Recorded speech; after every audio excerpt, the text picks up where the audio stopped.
स्नातकोत्तर कक्षाओं का अध्यापन करते रहे हैं। अमेठी के हमारे राजा रणजय सिंह पीजी कॉलेज में आप प्रोफेसर पद से रिटायर हुए हैं। वेद, भाषा विज्ञान, व्याकरण, इनका अध्यापन आपने किया।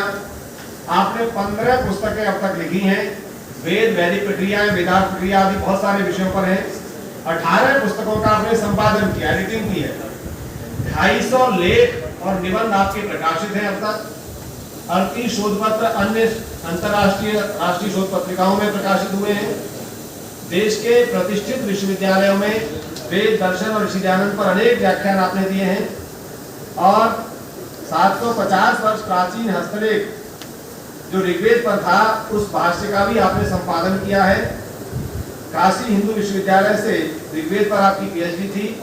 और दूसरी बात बता दूं कि आर्य जगत और आर्य समाज में जो गिने चुने प्रतिष्ठित विद्वान वक्ता हैं, उसमें डॉक्टर ज्वलन शास्त्री जी हैं, जिनके व्याख्यान सभी चैनलों पर आस्था, संस्कार, साधना पर प्रसारित होते रहे हैं। ऐसे श्रद्धेय आचार्य डॉक्टर ज्वलन शास्त्री जी हमारे मध्य हैं। और आज आर्य समाज के विचारधारा की वैज्ञानिकता और आर्य समाज के विचारधारा की व्यवहारिकता, ये विषय पूरी तरह से आचार्य जी का रहेगा। श्रद्धेय आचार्य डॉक्टर ज्वलन शास्त्री।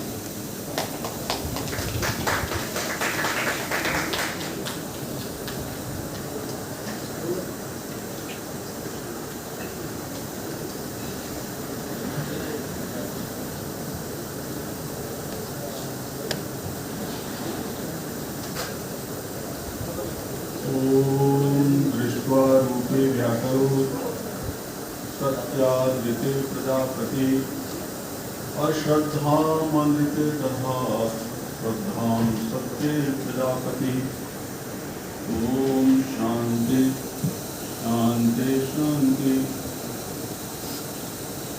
गुरुकुल कांगड़ी विश्वविद्यालय के इस सभागार में आज के कार्यक्रम के समन्वयक प्रोफेसर विनय विद्यालंकार जी, मेरे मित्र डॉक्टर सोमदेव शतांशु जी, डॉक्टर ब्रह्मदेव विद्यालंकार, प्रख्यात व्याकरण डॉक्टर राम प्रकाश वर्णी जी, वैदिक विद्वान डॉक्टर धर्मेंद्र कुमार जी और अन्य सभी उपस्थित जनों को मैं सादर अभिवादन नमस्ते करता हूँ। सभी उपस्थित विद्वज्जन, आप दो बड़े गंभीर व्याख्यान सुने और जैसा कि मनोविज्ञान कहता है कि बहुत दो गंभीर व्याख्यान के बाद मैं भी तीसरा गंभीर व्याख्यान दे दूं तो वो ठीक नहीं है। और व्याख्याता रहने के नाते मैं जानता हूं कि गंभीर कब बोलना चाहिए, कब हल्का फुल्का बोलना चाहिए। तो आज मैं हल्का फुल्का ही बोलता हूं। आचार्य सुद्युम्न जी जो अभी बोल गए हैं, मैं अपने को रोक नहीं पा रहा हूं ये बताने के लिए कि मैं उनका प्रथम शिष्य हूं। मैंने व्याकरण और दर्शन उन्हीं से पढ़े हैं।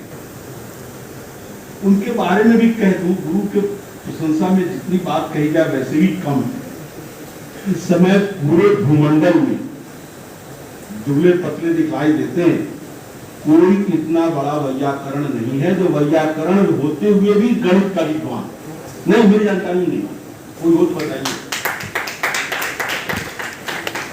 ये पोस्ट ग्रेजुएट कॉलेज में अध्यापक थे संस्कृत के। 9 वर्ष की उम्र में पूरी अष्टाध्यायी कंठस्थ की थी, पूरी अष्टाध्यायी। पंडित ब्रह्मदत्त जिज्ञासु के चरणों में बैठकर पूरा अष्टाध्यायी, महाभाष्य, निरुक्त, कात्यायन, सूत्र, पंडित हरिराम शुक्ल के चरणों में बैठकर सारे दर्शन, पंडित जगन्नाथ उपाध्याय के चरणों में बैठकर सारे बौद्ध दर्शन, महावीर लखेड़ा के पास पढ़कर पूरा भाषा विज्ञान। और जब कॉलेज में प्रोफेसर हुए तो गणित की अंदर निहित शक्तियां जागी, तो कक्षा 6 से लेकर बीएससी स्तर तक के गणित पढ़ाते समय गणित पढ़ते थे। 6 की गणित पढ़ी, 7 की गणित पढ़ी, 8 की गणित पढ़ी, बीएससी स्तर तक की गणित पढ़ी। और तब जाकर के कई 100 वर्ष पुराने हस्तलेखों को देखा, जो हस्तलेख संस्कृत में थे, गणित के थे।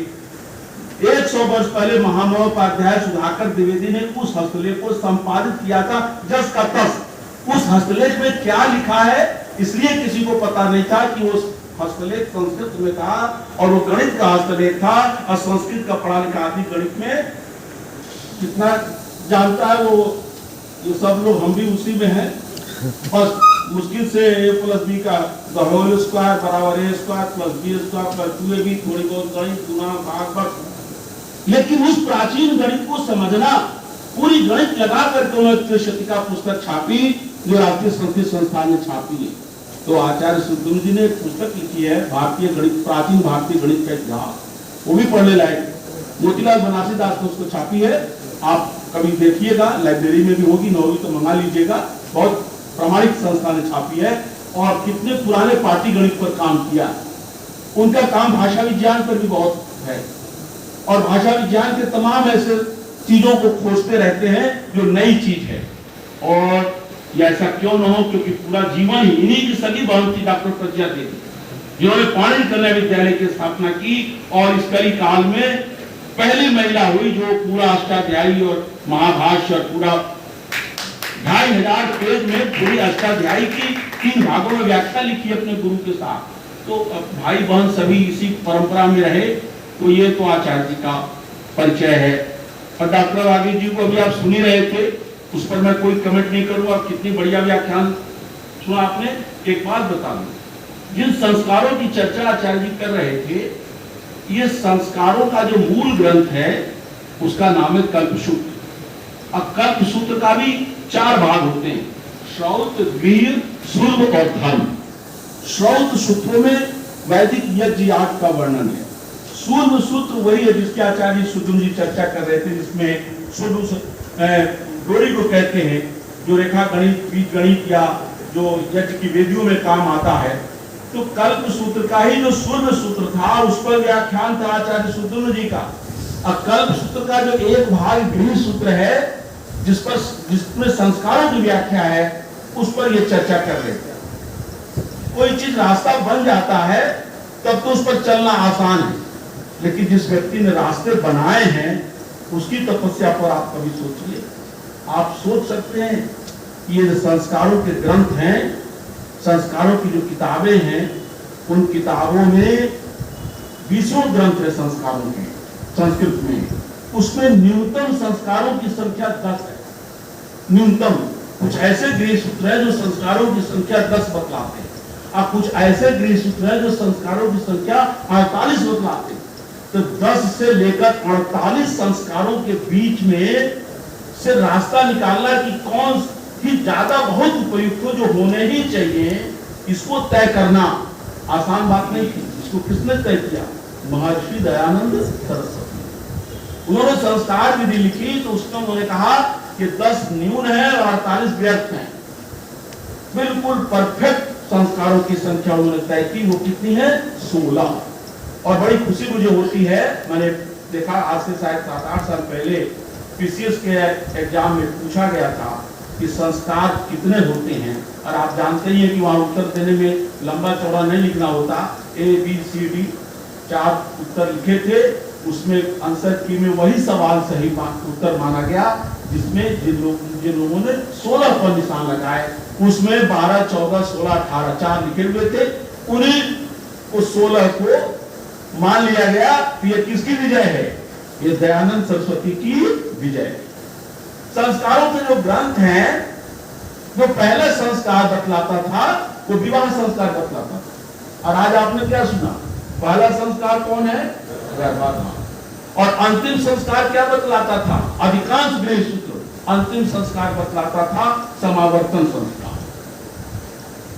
न उसमें वानप्रस्थ संस्कार है, न उसमें संन्यास संस्कार है, न उसमें अंत्येष्टि संस्कार है। एक जगह शास्त्रार्थ हुआ मेरा, तो हमसे पंडित ने यही कहा कि स्वामी दयानंद ने जो पहला संस्कार, प्रतिपक्षी पंडित ने कहा कि पहला संस्कार उन्होंने गर्भाधान को कहा, और अंतिम संस्कार अंत्येष्टि माने मरने के बाद जो किया जाता है उसको किया।